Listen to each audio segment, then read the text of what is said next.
நபியின் பெயரால் பதிவு செய்யப்பட்டுள்ள ஒரு செய்தி. அதன் தமிழ் வடிவம் முன்வைக்கப்பட்டு இது சஹீஹான ஹதீஸா என கேள்வி தொடுக்கப்பட்டுள்ளது. இதிலே என்ன இருக்கின்றது என்றால், மறுமை நாளிலே நோன்பும் குர்ஆனும் அடியானுக்கு பரிந்துரை செய்கின்றன. என் இறைவா, உண்பது குடிப்பதை விட்டு இவரை நான் பகல் காலங்களிலே தடுத்திருந்தேன், இவருக்காக என் பரிந்துரையை ஏற்றுக்கொள் என்று நோன்பு கூறும்.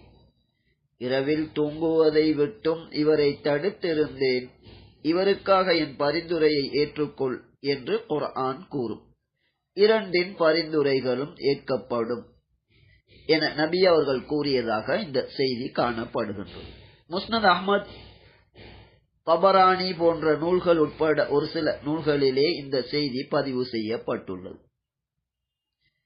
பல செய்திகளாக பதிவு செய்யப்பட்டுள்ள இந்த செய்தியின் அறிவிப்பாளர் வரிசைகளில், அதன் அனைத்து அறிவிப்பாளர் வரிசைகளிலும் பலவீனம் காணப்படுகின்றது. ஒரே விடயத்தை கூறுகின்ற பலவீனமான 2 அல்லது அதற்கு மேற்பட்ட செய்திகள் வரும்போது அதனை ஏற்கப்படும் ஹதீஸ்களின் இறுதி தரமாக, அதாவது ஹசன் லிகைரிஹி என்று ஹதீஸ்களை அறிஞர்கள் அதற்கு பெயரிடுவார்கள், அது ஏற்கத்தக்கது என்ற முடிவிற்கு வருவார்கள். ஆம், அந்த வகையில் இந்த செய்தி அந்த நிலையில்தான் இருக்கின்றது. சஹீஹான எந்த ஒரு ஹதீஸிற்கும் முரணானதாக இது காணப்படவில்லை. குர்ஆன் சிபாரிசு செய்யும் என்ற விடயம் மிக தெளிவாக சஹீஹ் முஸ்லிமிலே காணப்படுகின்ற ஹதீஸிலே நாம் பார்க்கலாம். எப்படியோ இந்த விடயம் மறுக்கத்தக்கதல்ல.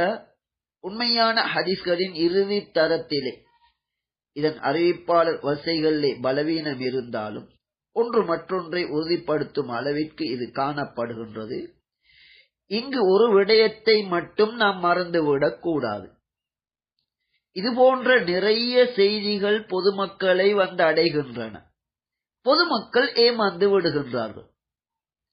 உலகிலே மிக பிரபல்யமான ஒரு ஆலிம் மரணித்து விட்டார், ஐவேளை தொழுகை இல்லாமல் நோன்பு பிடித்தால் கூலி கிடைக்குமா என கேட்கப்பட்ட கேள்விக்கு ஆம் கிடைக்கும் என மிக மோசமான, மக்களை வழிகேட்டிலே அழைத்துச் செல்லுகின்ற தீர்ப்பை கூறிவிட்டார்.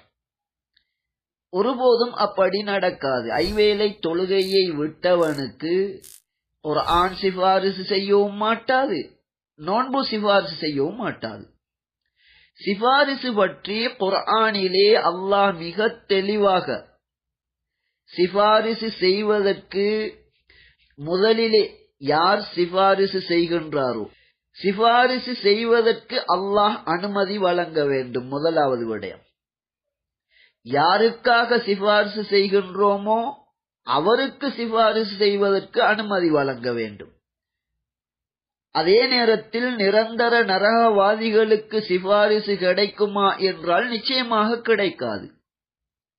சஹீஹ் புகாரியிலே வருகின்ற ஹதீஸ், அந்த சிபாரிசுகளிலேயே மிகப்பெரிய சிபாரிசை வைத்திருக்கக்கூடிய இறுதி தூதர் முஹம்மது அலைஹிஸ்ஸலாத்து வஸ்ஸலாம் அவர்கள் கூட அல்லாஹ்விடம் பலமுறை சிபாரிசு செய்து நரகிலிருந்து வெளியேற்றிவிட்டு இறுதியாக நபி அவர்கள் அல்லாஹ்விடம் கூறுவார்கள், குர்ஆன் யாரையெல்லாம் தடுத்து விட்டதோ அவர்களை தவிர ஏனையவர்களை சிபாரிசு கொண்டு வெளியேற்றி விட்டேன் என்று நபி அவர்கள் கூறுவார்கள்.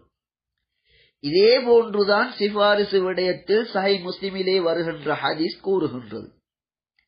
குர்ஆன் என்பது ஒன்றோ உனக்கு சார்பாக அது சாட்சி பகரும் அல்லது உனக்கு எதிராக சாட்சி பகரும் என்பதை சஹீஹ் முஸ்லிமில் உள்ள ஹதீஸிலே நாம் காணலாம்.